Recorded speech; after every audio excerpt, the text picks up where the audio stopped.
오늘 팔로우 힘 529라는 제목으로 우리 같이 하나님 귀한 말씀 좀 나누고자 합니다. 팔로우 힘. 이 힘이 누구일까? 이 힘을 누구를 가리키는 말일까? 하는 걸 생각하면서 오늘 같이 하나님 말씀 봤으면 좋겠어요. 여러분 설교 시작하기 전에 우리 로마서 3장 10절 말씀 한번 봤으면 좋겠습니다. 로마서 3장 10절 말씀 같이 한번 읽어볼까요? 시작! 기록된 바 의인은 없나니 하나도 없으며.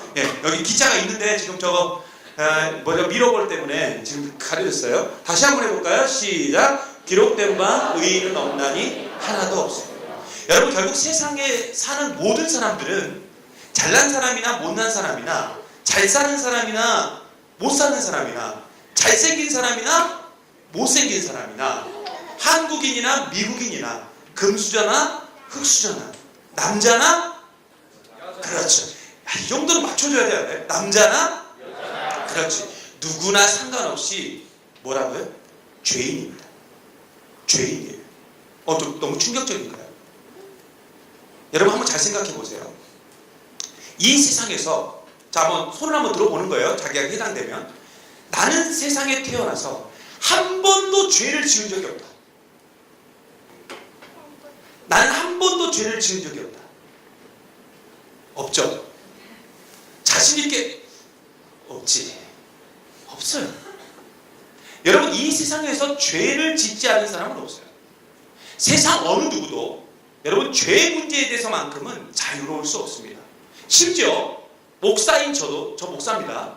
목사인 저도 죄 문제에 대해서만큼은 자유로울 수 없어요. 여기도 저희 아내가 여기 앉아 있는데 여러분 저는 항상 제 아내에게 죄인입니다. 죄인이에요. 네, 모든 주인이도 윤정이에게 죄인이지? 네, 죄인이에요. 다 죄인이에요. 남편은 아내에게 죄인이에요.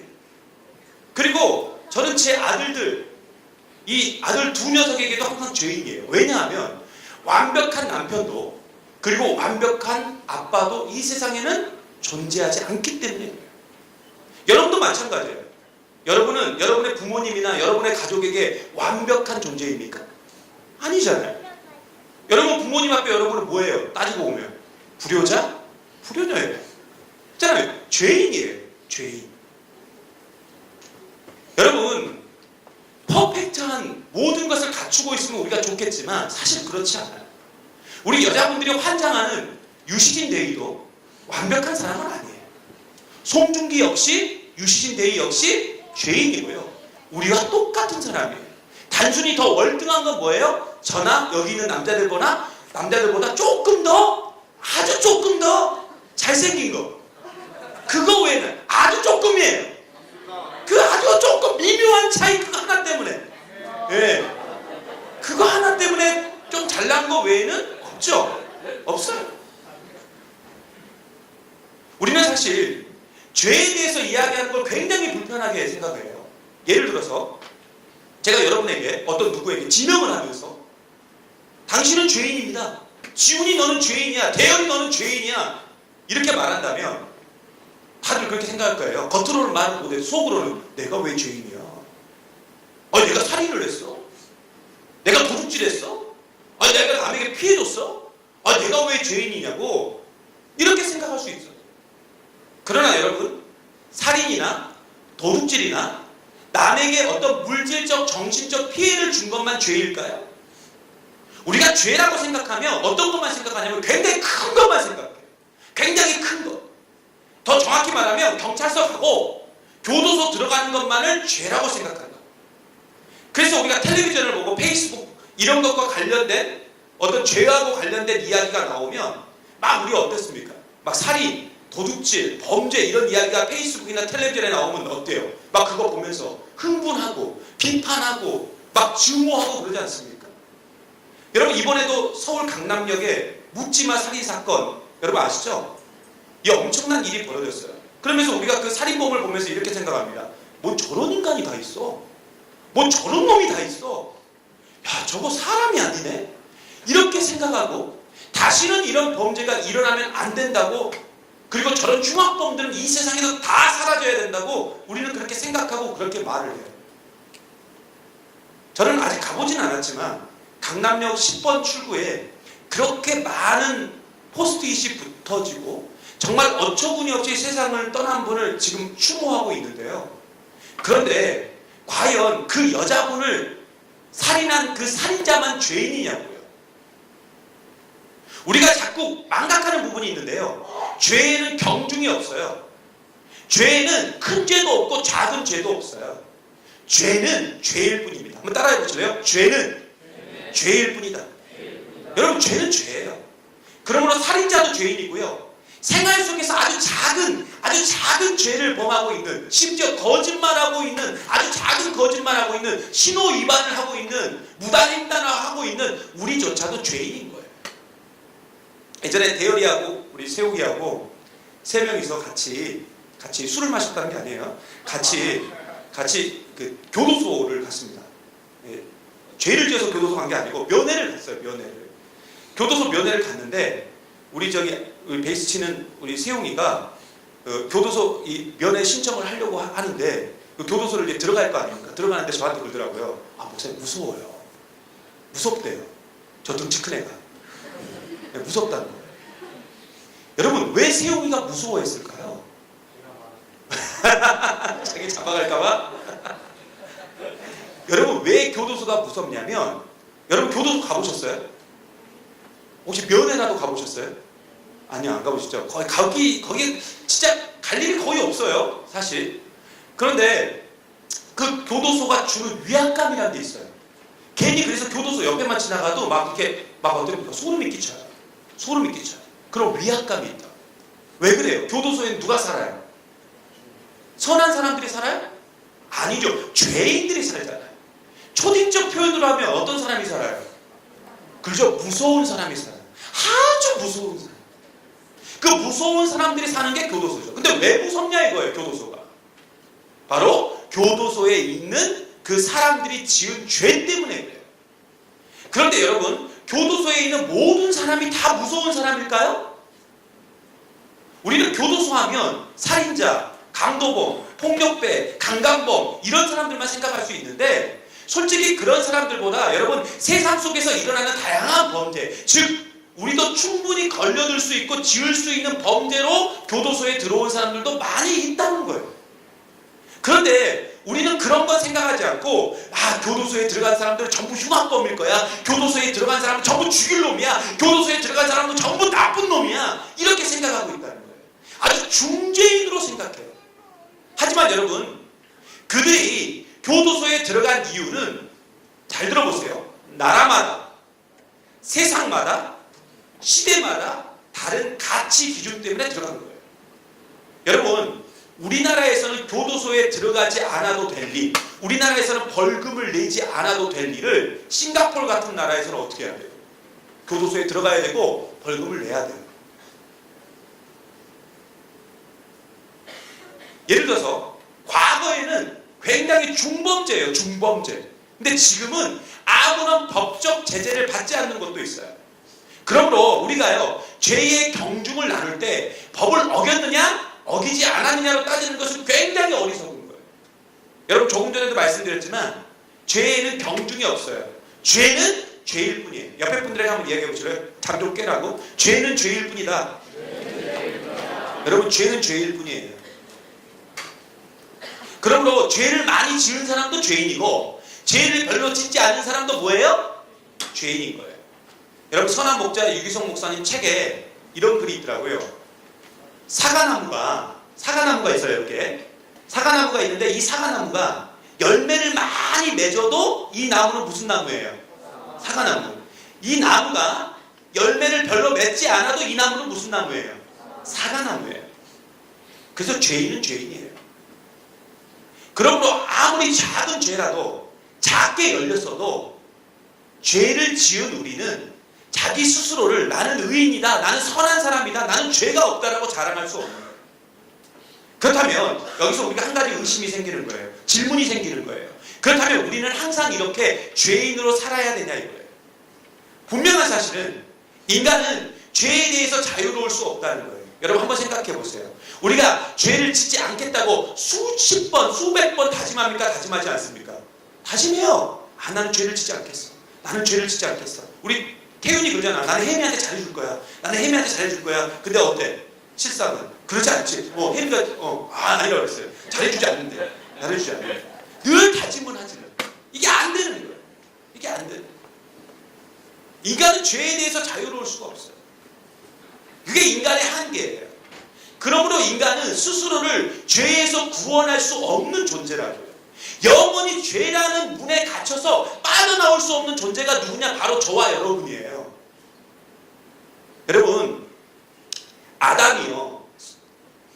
이 세상의 첫사람 아담이 하나님이 먹지 말라고 했던 그 선악과, 그 선악과를 왜 따먹은 줄 아세요?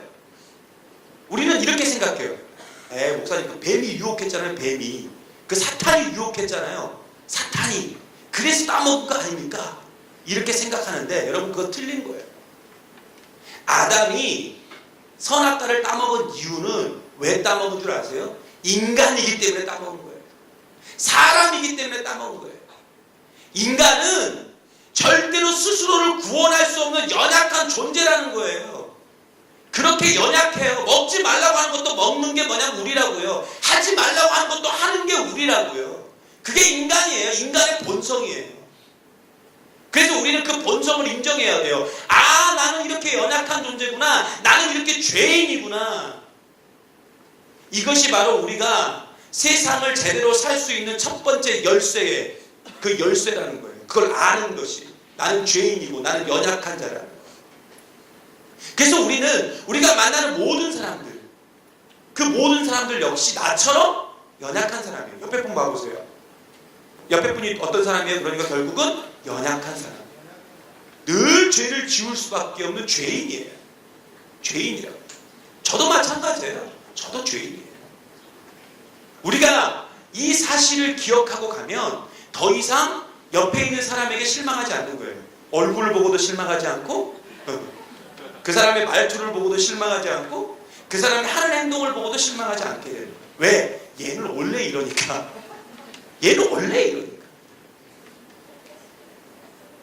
그래서 우리에게 그 꼬여있는 문제들, 특별히 관계적으로 꼬여있는 문제들을 이런 식으로 접근하면 다 해결되는 거예요. 얘는 원래 그런 애구나. 저 인간은 왜 저래? 이렇게 생각하지 마세요. 인간이기 때문에, 저 인간이기 때문에 그렇게 하는 거예요. 저 인간이기 때문에. 그래서 우리도 살면서 충분히 실수할 수 있고, 죄 지을 수 있고, 우리도 문제 일으킬 수 있다는 거예요. 그러므로 우리는 우리의 연약함에서 우리를 구원할 구원자가 필요한 거예요. 왜요? 나는 스스로 구원할 수 없으니까. 나는 연약하니까. 나보다 강한 존재가 나타나서 나를 여기서 구원해줘야 되는 거예요. 이 죄에서 나를 구원해줘야 되는 거예요. 나는 죄인이기 때문에 나를 의인처럼 만들어줄 어떤 존재가 우리에게 필요하다는 거예요. 여러분, 반복적으로 말씀드리지만 우리는 죄인입니다. 우리는 연약한 존재예요. 그런데 죄는 항상 그 죄에 대한 심판을 받게 되어 있어요. 그렇잖아요. 죄를 지으면 어떻게 돼요? 경찰서에 가게 되죠? 경찰서에 가게 되면 나중에 어떻게 돼요? 교도소에 가게 되잖아요. 그게 죄의 결과예요. 그래서 우리는 우리가 지은 죄에 대해서 반드시 심판을 받아야 돼요. 하지만 내가 죄인이라는 것을 알면서도 사람들이 그 심판을 받고 싶지 않아요. 그래서 사람들에게 물어봅니다. 당신은 천국에 가고 싶습니까? 지옥에 가고 싶습니까? 여러분, 천국에 가고 싶어요? 지옥에 가고 싶어요? 그래서 천국 가고 싶죠. 나는 지옥 가고 싶은데 하는 사람 변태죠, 변태. 이상한 사람이, 그 정신병자죠. 세상에 지옥에 가고 싶은 사람이 어디 있어요? 지옥을 추구하는 사람이 어디 있어요? 다 천국을 추구하죠. 좋은 것을 추구해요. 벌 받는 거 좋아하는 사람은 없어요. 맞는 거 좋아하는 사람은 없다고요. 그런데 우리는 이 심판에서 우리가 벗어날 수 있는 방법이 있어요. 그게 뭐냐? 자, 요한복음 3장 16절, 17절 한번 보겠습니다. 같이 한번 봅니다. 큰 목소리로 봅니다. 시작! 하나님이 세상을 이처럼 사랑하사 독생자를 주셨으니 이는 그를 믿는 마다 영생을 얻게 하려 하심이라. 하나님이 그 아들을 세상에 보내신 것은 세상을 심판하려 하심이 아니요 그로 말미암아 세상이 구원을 받게 하려 하심이라. 아멘. 여러분, 하나님이 16절 한번 돌려주세요. 16절. 여러분, 하나님이 세상을 어떻게 했다고요? 이처럼 뭐 어떻게 했다고요? 사랑하세요. 하나님은 세상을 사랑하세요. 그래서 하나님은요, 별명이 있어요. 하나님의 별명은 사랑이에요. 사랑, love. 사랑이에요. 그렇다면 왜 하나님은 세상을 사랑하시는가? 그렇잖아요. 하나님 왜 세상을 사랑하시지? 이유는 하나예요. 하나님이 세상을 만드셨기 때문에. 하나님이 세상을 만드셨기 때문에 하나님이 사랑하는 거예요. 여러분 한번 생각해 보세요. 우리가 무언가를 만들 때 그 만들어 놓은 것에 대한 뭐가 있어요? 애착이 있어요. 그죠? 아, 이건 내가 만든 거야. 이건 내 거야. 내가 이거 만들려고 얼마나 고생했는 줄 알아? 내가 이거 하려고 얼마나 고생했는 줄 알아? 여러분 여기 위에 있는 미러볼 이거 어저께 저기 세웅이하고 민수하고 둘이 달았는데 오자마자 자랑을 하는 거야. 자기들이 달았다고. 자기들이 달았대. 이거 다 하려고 얼마나 어제 밤에 고생했는지 하면서 누가 물어봤냐고. 근데 왜 그렇게 말할까요? 이게 애착이 있는 거예요. 그래서 아까 민수가 목사님 이거 언제 띄어요? 이렇게 물어보잖아요. 그래서 민수의 마음을 읽은 제가 그래도 2달은 달아놔야지. 근데 이까지 미소가 올렸어요. 사람은 자기가 만든 거에 대한 애착이 있어요. 굉장히 거기에 그걸 사랑해요. 저희 아들 둘째 아들이 준원인데요. 이 준원이 이 녀석의 특징이 있습니다. 이 녀석은 뭐냐면은 뭘 만들어요 자꾸. 그래서 얘가 자꾸 제가 그랬어요. 너는 테이프 성애자 같다고요. 테이프 성애자. 그 스카치 테이프 있잖아요. 그 스카치 테이프를 너무 잘하네요. 가지고 그걸 가지고 뭘 이렇게 감고 만들고 붙이고 하는데 아주 웃겨요. 그게 다 재료가 뭐냐면 다 쓰레기야, 쓰레기. 그러니까 다 쓰레기를 가지고 뭘 만들어. 저번에는 뭘 만들고 남은 재료 그 쓰레기를 갖고 만들었는데 제가 보니까 이게 무슨 공룡도 아니고 이건 도대체 뭐 물고기도 아니고 이거 뭐지 이쑤시개를 막 붙여놨는데 도저히 모르겠어요. 그래서 제가 약간 결벽증이 있거든요. 정리벽이 있어요. 아시는 분은 아시겠지만. 그래서 저는요 그걸 어떻게 하냐면 버리고 싶은 거야. 왜? 걔는 뭐니까? 쓰레기니까. 쓰레기를 나는 버리고 싶은데 우리 아들은 그걸 책상에 너무 예쁘게 올려놓고 너무 흐뭇해하는 거야. 아빠 너무 멋있지 않아? 아빠 너무 이거 잘 만들었지 않아? 막 이렇게 얘기를 하는 거예요. 너무 사랑하는 거예요. 그래서 제가 한 번은 청소를 하면서 월요일날 청소를 하면서 그 책상을 보면서 무슨 생각이 들게요? 아 버려야지. 저 버리고 싶다. 저 쓰레기 빨리 치우고 싶다 이런 생각이 드는데 저희 안 사람이 뒤에서 딱 나타난다 이렇게 하죠. 여보 저건 아무리 쓰레기지만 저건 아무리 쓰레기지만 준원이가 저 쓰레기를 엄청 좋아하는데 당신이 보기에 쓰레기처럼 보여도 절대 버리지 말라고. 그래도 한두 달은 놔둬야 된다. 그래서 한 2달 놔두다가 제가 최근에 버렸어요. 그 마음이 얼마나 상쾌 통쾌한지. 그 쓰레기를 버려요. 여러분 우리가 이 세상을 바라볼 때 이 세상은 어떻게 보여요? 쓰레기처럼 보여요. 그렇죠? 솔직히 그러잖아. 특히 청년들이 이 세상을 바라볼 때 이 세상은 완전 쓰레기예요. 그래서 이런 생각을 할 때가 있어요. 예를 들어 시험에 떨어졌을 때 이런 생각하죠. 확 다 망해버려. 확 다 망해버려. 나는 결혼을 못했는데 내 친구가 결혼했어. 에이씨 확 다 망해버렸어. 제 신혼여행 비행기 탈 때 확 망해버려라. 이 세상 망해버려라. 뭐 이런 생각 할 수 있단 말이에요. 왜요? 우리가 바라볼 때 그렇게 보이니까 이 세상. 근데 하나님 생각은 달라요. 하나님은 이 세상을 어떻게 생각하시죠? 굉장히 사랑하세요. 왜 사랑할까요? 왜 사랑하세요? 하나님이 이 세상을 만드셨으니까. 그래서 하나님이 노아의 홍수 때도 이 쓰레기 같은 세상을 사랑하셔서 구원하시기 위해 노아와 노아의 그 가족을 살리셨던 거예요. 하나님이 선택하셨지만 하나님 말씀에 순종하지 않고 오히려 하나님을 원망했던 이스라엘 민족을 살려놨던 이유, 그 쓰레기 같은 이스라엘 민족을 살렸던 이유가 뭐냐? 바로 하나님이 만드셨기 때문에 그래요. 우리가 죄인이지만 저나 여러분이나 죄인이고 쓰레기 같은 인간이고 냄새 한번 맡아봐 얼마나 더러운 냄새가 나는지요. 그죠? 네? 우리에게 죄의 냄새가 얼마나 더럽게 납니까? 그럼에도 불구하고 하나님이 우리를 버리지 않는 이유는 뭐예요? 하나님이 우리를 만드셨기 때문에. 그래서 우리를 사랑하니까.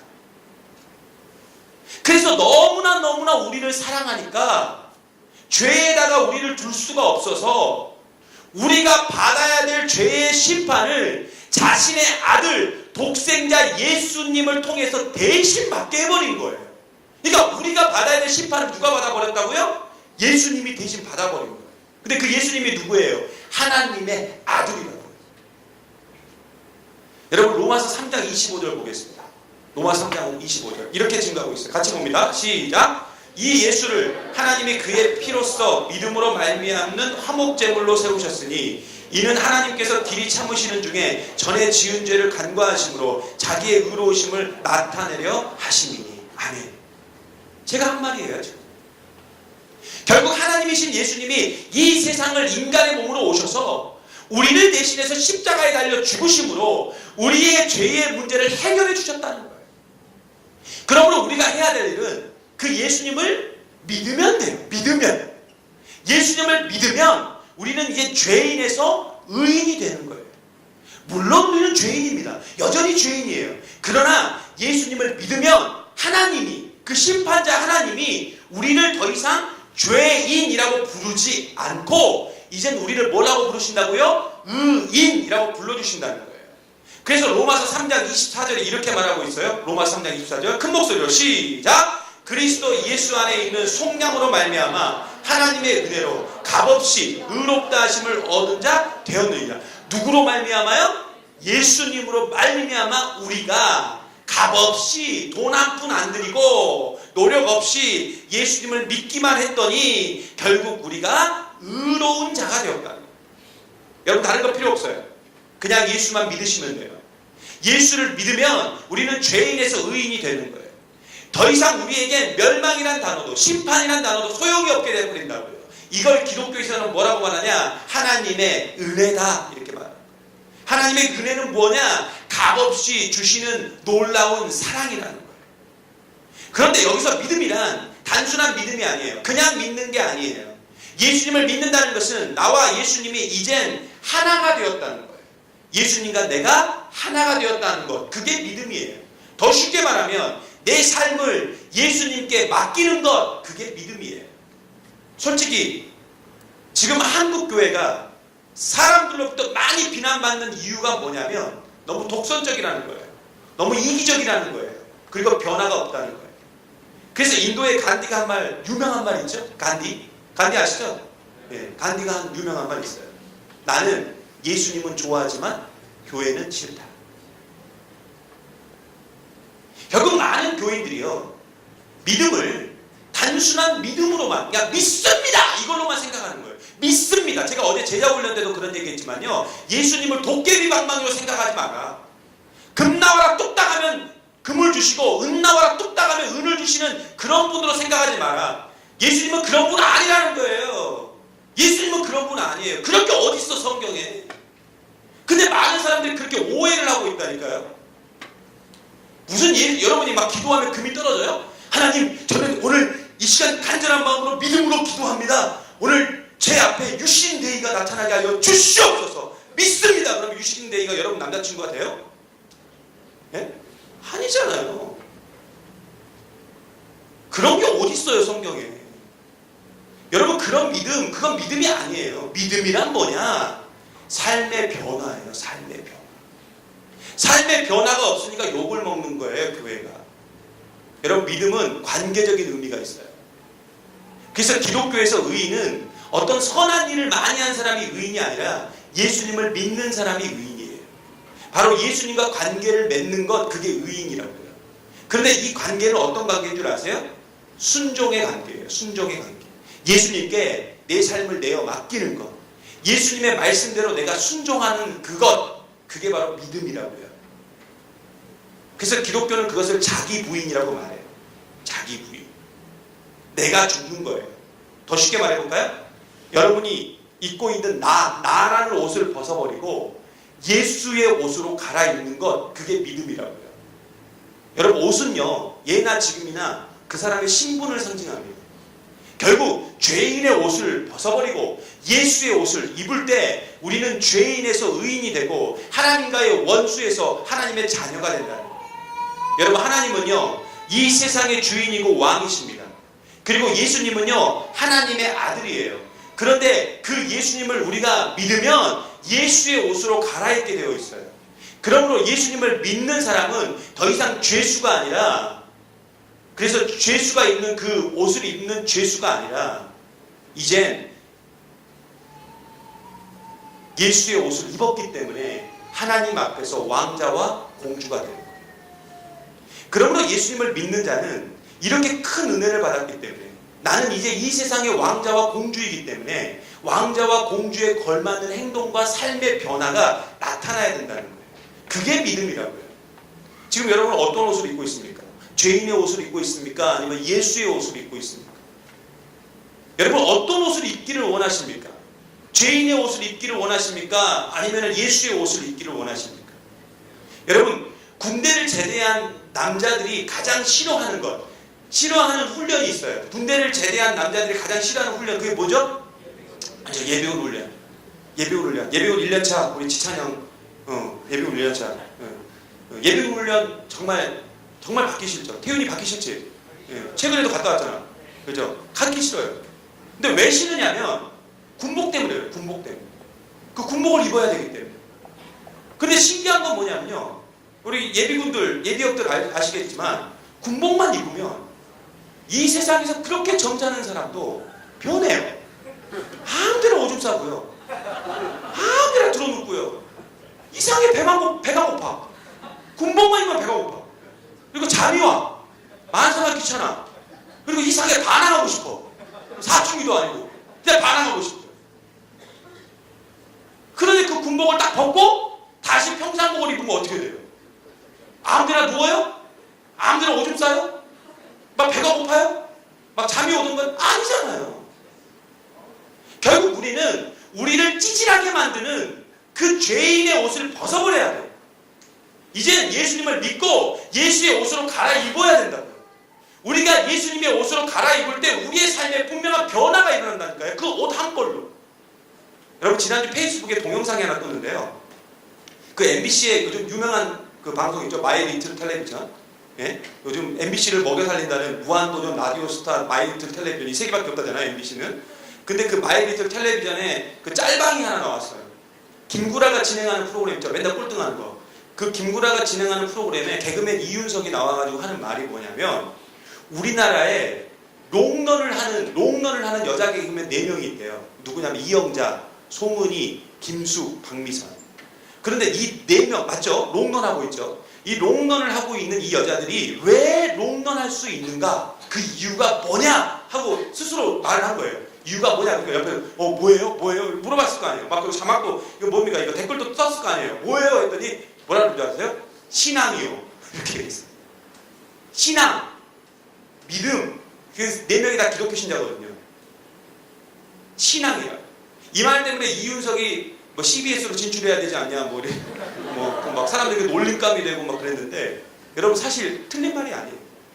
여러분 이 4명의 여자들 얼마나 악성 댓글에 시달렸는지 아십니까? 그리고 얼굴 가지고 얼마나 사람들에게 비난받았는 줄 아세요? 공격받았는 줄 아세요? 그런데 그들이 굳건하게 가는 이유는 뭐냐면 이윤석의 말대로 하면 기도 한 번만 하면 마음의 무거운 모든 짐이 다 해소가 됐다는 거예요. 상황과 현실은 그대로인데 그대로 나를 공격하는 사람 그대로 있고 나를 비난하는 사람 그대로 있는데 기도 한 번 했더니 다 이겨나갈 수 있었다. 여러분 지금 청년들이 참 살기 힘든 시대입니다. 그렇죠? 여러분 잘 아실 거 아니에요. 참 살기 힘든 시대예요. 얼마 전에 라디오를 듣는데 어떤 목사님의 설교를 듣다가 지금 갑자기 화가 벌컥 났어요. 너무 화가 났어요. 요즘 청년들이 그 목사님 설교에 의하면 요즘 청년들이 자기가 살았던 그 목사님이 살았던 시대보다 훨씬 더 좋은 세상을 살고 있는데 왜 그렇게 힘든지 모르겠다고, 왜 이렇게 힘드냐고 그렇게 말하는지 모르겠다고 이렇게 청년들을 비판하고 있더라고요. 제가 화가 났어요. 진짜 세상 모르는 이야기죠. 예? 제가 전화하고 싶었어요. 그 목사님한테 따지고 싶었어요. 제가 목사한테 따지고 싶어요. 목사님 이 세상 돌아가는 걸 아시나요? 물론 그 목사님이 살았던 시대 살기는 굉장히 힘들었어요. 그렇잖아요. 그건 인정해요. 그런데 지금처럼 취업이 어렵지는 않았다고요. 그렇잖아요. 그때는 이제 대학만 나오면 다 대기업 들어갔어요. 왜요? 대학 나온 사람이 없었으니까. 그렇잖아요. 심지어요 초등학교 교사, 우리 혜은이도 열심히 준비하고 있는데 초등학교 교사요 고등학교만 나오면 초등학교 선생님 될 수 있었어요. 고등학교만 졸업하고. 왜? 초등학교 선생님 숫자가 모자라니까 고등학교 졸업자들을 데리고 초등학교 선생님 시켰다고요. 그런데 지금은 어때요? 다르죠? 완전히 다른 세상 속에 우리가 살고 있어요. 평안, 안식 없어요. 그리고 얼마나 무거운 짐을 지고 청년들이 살아가고 있습니까? 그런데 예수님은 평안을 주시기 위해서 이 세상에 오셨다고요. 우리를 모든 것에서 구원하시기 위해서 이 세상에 오셨다고요. 그래서 예수님을 믿는 자는 어떤 상황, 어떤 환경 속에서도 버틸 수 있고 승리할 수 있는 거예요.